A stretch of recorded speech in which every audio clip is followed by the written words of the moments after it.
Good morning, good slash afternoon. How's everyone doing this Tuesday afternoon? Welcome to my channel, guys, Motocross Mania TV. I think this is my third upload of today, so I must be in a very good place to be uploading content like this. And yeah, it's been a long time coming, this video. And what I'm going to be talking to you about this afternoon is my crimes, where it began, where it started, what crimes I was up to, and bits and pieces like that. I'm never ever going to get it all in on one video, but what I'll do is I'll break it down into different parts. So first of all, I want to mention that I first got introduced until hold on, rewind. I first got introduced into going across the pavement from the age of about 16 or 17. And by the time I was 16 or 17, I was shit up on a bike. You know, back in the days, really good on the bike. And I was a pretty sought after person, especially for being on the wheel. And that's where it all starts, from being on the wheel. Basically, you know, driving someone. And what I can say is it was one of my cousins. I can't mention anyone's name. Let's just put it that way, because for legal reasons, I don't want to drop anyone in it. And I certainly don't want to drop myself in it. I'm not that stupid. I'm not that gullible. I'm not that wet behind the ears to do things like that. But what I can do is I can talk about a few of the crimes what I got arrested for. But yeah, I started going across the pavement with my cousins years and years and years ago. Two of my cousins. There's one or two of my followers on my channel will actually know my cousins from way back in the day. What I can say is they're from Wimbledon, South Wimbledon, Rains Park, all around that way, and they controlled the doors, the nightclubs, literally everything. And yeah, those are the first ones. My cousins is what introduced me to going across the pavement, as I said, for going on the wheel. My first bit of work was on a security van, of course. And yeah, I didn't get off of the bike, but you know, my passenger got off the bike with his little bits and pieces, and we was gone within 2 minutes up the road. And that's, you know, after that first bit of work what I'd done, probably about a month or 6 weeks later, there was another bit of work come up, and because I was so good on the first bit of work, they wanted me on the second bit of work, which I went to. Now I must stress that I've always been that type of a person years ago. I was never ever a petty thief. I was never a burglar, house burglar. To be totally honest with you, I'm against anyone that burgles people's houses. I've always had a bit of pride. I've always had a bit of dignity and respect for other people. And I'm not glamorising going across the pavement, being an armed robber. But what I can say is, you know, they get their money back in these big places. What I was robbing, buildings, societies, post offices and banks. But when you burgle someone's house, you're going into people's privacies, and you know, it's never the same for them. And I've always had that mindset. So that's probably why I got a long lengthy sentence later on in 1998. But yeah, I was never ever a petty thief. I always went straight into the big stuff. The way my mindset was back in the day is, why do I want an hamburger when I can have this steak? And that was always my mindset. Yeah. Right. I'm going to fast forward a little bit, and I'm going to tell you about my firm, a few of my codees. Yes, it was Lionel. I can say his first name. He's a black fella called Lionel. He was Jamaican.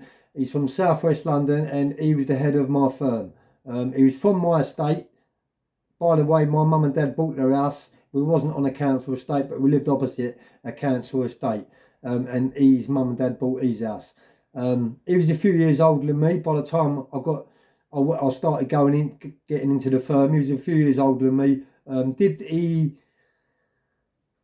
egg me on? Did he, whatever you want to call it? I don't think he did, because as I said, I always had that mindset. Now, later on in life, yeah, all of my bits of work going across the pavement was planned. Nothing was on a spur of a moment, and there was always a Mr. Big. Now, me, Lionel, Ryan, and a few other my co-defendants I got arrested with, we worked for a bloke called Reg, another black bloke called Reg. He was Mr. Big. He didn't get out of his chair, and when he did get out of his chair, he was only scoping places out, ready-eyeing places out, giving us that bit of work. And what we had to do, we didn't have to, but yeah, I suppose we did in a way.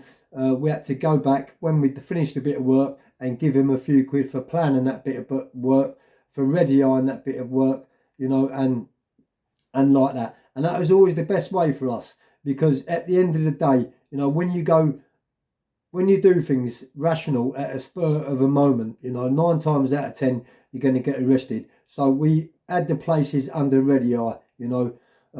For instance, if we was doing a security van, then we'd be watching that van for weeks and weeks and weeks, every time, at the same day, picking the money up, you know, taking the dummy into the building society's banks, and then coming out with the cash, putting it, throwing it into the back of the van, going back into the building society, getting the second box, throwing it into the back of the van. We was taking one of the boxes. We never wrapped a whole van up. But yeah, that's how we was working. And yeah, as I said to you, it was all planned. Now, there was a place on Old Brompton Road at Knightsbridge, a Tom shop called Kaczynski's. That was opposite Harrods. We had that place too, and we had £500,000 worth of Tom out of there. Diamonds, sapphire and diamonds, white gold, bracelets, chops, everything you can think of. The reason why I can talk about this bit of work, because later on in life, you know, when we got brought down by the grass, you know, this was, we got arrested for this, and I got a lump of bird for this too. But yeah, what happened was there was 3 of us in 2 cars. Now, one of them was, you know, a stolen car with dodgy plates on it, and the second car was a clean car, which was bought. And what we'd done is, because it was Knightsbridge, we pulled up outside, put our hazard lights on, yeah. One of us stayed inside the motor on the wheel, and me and Lionel, I can say his first name, me and Lionel got out of the car, went into, you know, into the Kaczynski's. I had a pair of glasses on, a cap on, scarf on, in disguise, because it was electric doors. Got buzzed in, and then that was it, basically. From when we got buzzed in there, you know, the smothers come down, the bits and pieces come out. I had a 9mm. Lionel had a pump action up his long coat, and we pulled it out and had a demand up. Now, we cable tied, you know, the big thick cable ties. We cable tied all the staff up and put them into the back room, so they couldn't whack the screamer or hit the panic button. One of us was left out the back, which was me, yeah, keeping the staff nice and quiet, not letting them scream or anything like that whatsoever. We didn't want them to hit the panic button. And one of us was clearing the front window out, clearing the showcases out, and then Lionel come back through to the staff room, and then we asked the manager or one of the cashiers or whatever he was, a salesman, to open the safe up. So, as I said, I don't really know how much money there was involved with the diamonds, how much it all retailed to. But what I can say is it come to 300 grand. We opened the safe up, the Peter up, you know. At first, they didn't want to open the Peter up, but after a little bit of persuasions, you know, putting a gun in his mouth, you know, grabbing hold of the other one, sticking a gun to his head too. You know, it didn't take much persuasions. They knew from the minute we was in there, yeah, we wasn't fucking about. They knew that they could have lost their life at any given second, you know, but that's what was in their head, you know. I never went out intentionally to kill people, let's put it that way. But shots did get let off, yes they did, for warning shots, you know, and I do, as I say, I'm not glamorising crime in any way, shape or form, and I do regret my past, but it's my past what shaped the future of what the person I am today. And I did get a lengthy sentence. As I say, I'm not glamorising crime at all. But yeah, we was in and out there, probably within 5 minutes, you know, out of the shop, you know, left them cable tied up at the back. didn't do anything stupid like harm them physically or anything like that, or blindfold them or anything like that. We just left them cable tied up at the back in the shop, in the staff room. I don't know how long they was out there for, you know. I suppose the minute what we said to them was, you know, you don't get out of this chair until we're gone. And if you do, we'll come back and we'll be dealing with you. So, you know, I should imagine within a few seconds of us leaving the shop, leaving this bit of work, they hit the panic button.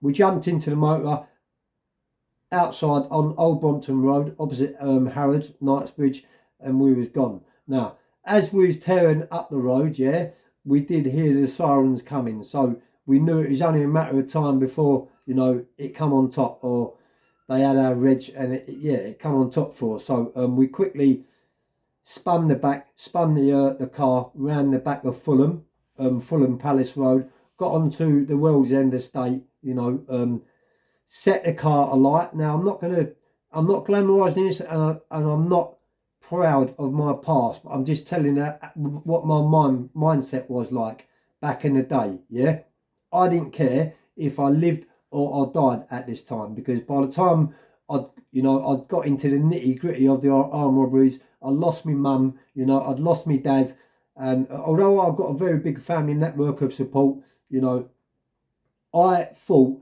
that my firm, my boys, was my family. We all lived together in one house, yeah, which was in Croydon. Now, we was all armed up, so, you know, we all protected each other. The thing about it, we bounced off each other, you know, and that was the thing about it. You know, we all legged each other on, and we thought we was invincible because we all had machines, you know, not knives or not anything stupid. We was loaded right up to the maximum. We thought we was untouchable until the grass come onto our firm, and he was the one which took us down. You know, if the grass didn't come onto our firm and take us down, then I don't know. I could have probably got shot on a bit of work, or could have ended up getting a life sentence. So I believe everything is for a reason, fate in life. And, you know, when I got my collar felt, you know, in 1998, it was 12 years. It was a long sentence. It was a long sentence, but, you know, at the end of the day, I knew I was going to get out from it. So, in a way, it wasn't a relief, you know, because I don't know, it wasn't a relief. But even when I got arrested later on in life, yeah, I was still having different girls bringing bits and pieces into jails, you know. So yeah, it was a mad world. It really was a mad world. I'm not proud of my past, as I just said, but I'm gonna, as the days go on, I'm gonna be uploading more content about bits of work. But yeah, everything what I did was planned, scoped out, already. Nothing was a spur of a moment, nothing whatsoever. I wasn't a two-bob thief. As I said, I didn't burgle houses. I didn't burgle people's properties. I went up and over or across the pavement, and that was always my way. Yeah, guys. Anyway, hope you're having a good day. I'll be back in a bit. Peace.